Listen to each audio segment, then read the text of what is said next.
Hello my YouTube family, आप सभी को राम राम। आज हम आपको सास बहू की एक प्रेरणादायक कहानी सुनाएंगे। तो आइए सुनते हैं। भारतीय समाज में सास बहू के रिश्ते को एक विशेष स्थान दिया गया है। ये रिश्ता कभी प्यार से भरा होता है तो कभी तकरार से। यह कहानी सास बहू के ऐसे रिश्ते की है जो समाज के लिए प्रेरणा का स्रोत बन गया है। एक छोटे से गाँव में श्रीमती सुमित्रा देवी रहती थी। एक सरल स्वभाव और धार्मिक विचारों वाली महिला थी। उनके इकलौते बेटे रोहन की शादी बड़े धूमधाम से स्नेहा से हुई। स्नेहा एक पढ़ी लिखी शहरी परिवेश की लड़की थी। शादी के बाद स्नेहा ने गांव में आकर अपनी नई जिंदगी शुरू की। सुमित्रा देवी को उम्मीद थी कि स्नेहा उनके घर की परंपराओं का पालन करेगी, लेकिन स्नेहा का व्यवहार थोड़ा अलग था। वह सुबह जल्दी उठने की बजाय देर से उठती और पूजा पाठ की जगह अपने फ़ोन में व्यस्त रहती। यह बात सुमित्रा देवी को खटकने लगी। सुमित्रा देवी को लगता था कि स्नेहा घर के कामों में रुचि नहीं ले रही है। वही स्नेहा सोचती थी कि उसकी सास उसे समझने की कोशिश नहीं कर रही। दोनों के बीच गलतफहमियां बढ़ने लगी। एक दिन सुमित्रा देवी ने स्नेहा से कहा, बेटे, तुम्हें सुबह जल्दी उठकर घर के कामों में मेरा हाथ बटाना चाहिए। यह हमारे परिवार की परंपरा है। स्नेहा ने जवाब दिया, माँ जी, मैं पढ़ाई और नौकरी के कारण इस जीवन शैली की आदी हो गई हूँ। मुझे समय दीजिए। यह सुनकर सुमित्रा देवी नाराज हो गई। दोनों के बीच बातचीत कम हो गई और एक अनकहा तनाव घर में पसरने लगा। एक दिन गांव में एक बड़े समाज सेवी आए, जिन्होंने महिलाओं को आत्मनिर्भर बनने की शिक्षा दी। स्नेहा ने उनकी बातें सुनी और सोचा कि क्यों न वह अपने गांव की महिलाओं को पढ़ाने का काम शुरू करें। स्नेहा ने अपनी सास से इस बारे में बात की। पहले तो सुमित्रा देवी ने मना कर दिया, लेकिन रोहन के समझाने पर उन्होंने सहमति दी। स्नेहा ने गांव की महिलाओं को पढ़ाने और उनकी सिलाई कढ़ाई जैसे हुनर सिखाने का शुरुआत की। धीरे धीरे सुमित्रा देवी ने देखा कि स्नेहा के प्रयासों से गांव की महिलाएं आत्मनिर्भर हो रही हैं।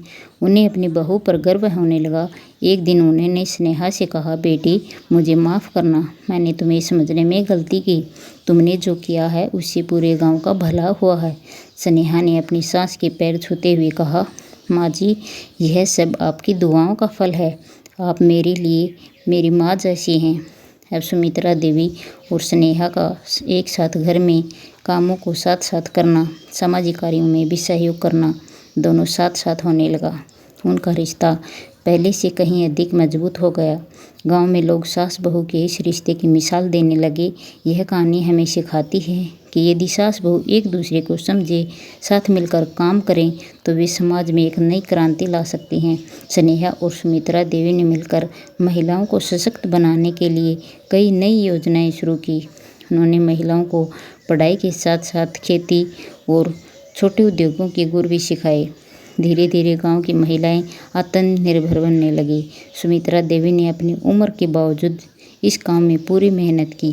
वह हर रोज़ महिलाओं के साथ बैठती, उन्हें स्नेहा के द्वारा सिखाए गए कौशल का अभ्यास करवाती। गांव की महिलाओं ने सुमित्रा देवी को अपनी दादी गुरु कहना शुरू कर दिया। स्नेहा ने अपने शहर के दोस्तों से संपर्क कर गांव के उत्पादों को बाजार तक पहुंचाने का काम शुरू किया। महिलाओं द्वारा बनाई गई वस्तुएं जैसे हस्त निर्मित कपड़े, जैविक खाद्य पदार्थ और हस्तकला की वस्तुएं अब शहरों में बिकने लगी।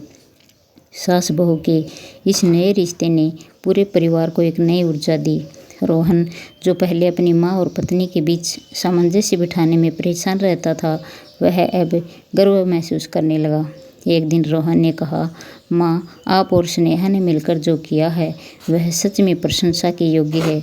मैं आप दोनों से बहुत कुछ सीख रहा हूँ। सुमित्रा देवी ने मुस्कुराते हुए कहा, बेटा, यह सब तुम्हारी पत्नी की मेहनत का परिणाम है। उसने मुझे यह सिखाया है कि उम्र के किसी भी पड़ाव पर नया काम शुरू किया जा सकता है।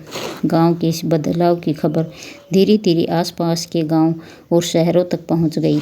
कई समाजसेवी और पत्रकार इस सास बहू की जोड़ी से मिलने आए। उनके काम को देखकर लोग प्रेरित हुए और अपने अपने गांव में इसी तरह के काम शुरू करने लगे। सुमित्रा देवी और स्नेहा को एक बड़े सामाजिक कार्यक्रम में बुलाया गया, जहां उन्हें उनके काम के लिए सम्मानित किया गया। मंच पर सुमित्रा देवी ने कहा, मैंने सोचा भी नहीं था कि मेरी बहू एक दिन मेरी गुरु बनेगी। यह बदलाव हमें तभी मिलता है जब हम अपनी सोच को सकारात्मक रखते हैं और नई पीढ़ी को समझने की कोशिश करते हैं। स्नेहा ने भी मंच पर कहा, यह सब मेरी सास की वजह से संभव हो पाया है। अगर उन्होंने मुझे स्वीकार नहीं किया होता और मेरा साथ नहीं दिया होता तो मैं कुछ भी नहीं कर पाती। सास बहू का ऐसा रिश्ता सबसे मजबूत तब बनता है जब दोनों एक दूसरे को दोस्त मानते हैं। स्नेहा और सुमित्रा देवी ने अपने काम को आगे बढ़ाने के लिए महिला विकास केंद्र की स्थापना की। इस केंद्र में महिलाओं को शिक्षा, रोजगार के अवसर और आत्मनिर्भर बनने की प्रेरणा दी जाती थी। इस केंद्र में न केवल गांव की महिलाओं की जिंदगी बदली बल्कि आसपास के गांव की महिलाएं भी यहां आने लगी। अब यह केंद्र पूरे जिले में एक मिसाल बन चुका था। सुमित्रा देवी और स्नेहा का रिश्ता अब माँ बेटी जैसा बन चुका था। वे दोनों एक दूसरे के बिना अधूरी महसूस करती थी। एक दिन सुमित्रा देवी ने स्नेहा से कहा, बेटी मुझे गर्व है कि तुम मेरी बहू हो। तुमने मुझे सिखाया कि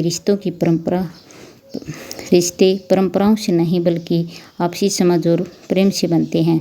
स्नेहा ने भावुक होकर जवाब दिया, माँ जी, आपने मुझे बेटी जैसा प्यार दिया। अगर हर सास बहू इस तरह से एक दूसरे का साथ दे तो हर परिवार खुशहाल बन सकता है। अब गांव को सशक्त गांव के नाम से जाना जाने लगा। यह बदलाव सुमित्रा देवी और स्नेहा की मेहनत और उसकी मजबूत सोच का नतीजा है। गांव के पुरुष भी इस बदलाव का हिस्सा बने और अपनी पत्नियों और बहनों को प्रोत्साहित करने लगे। गांव में हर कोई सास बहू की जोड़ी को सलाम करता। उन्होंने यह साबित कर दिया था कि रिश्ते निभाने के लिए केवल समझदारी और प्रेम की जरूरत होती है। चाहे सास बहू की यह जोड़ी न केवल अपने परिवार बल्कि पूरे समाज के लिए प्रेरणा बन गई। उनकी कहानी यह संदेश देती है कि जब दो पीढ़ियां साथ आती हैं तो कोई भी बाधा उनके रास्ते में नहीं आ सकती।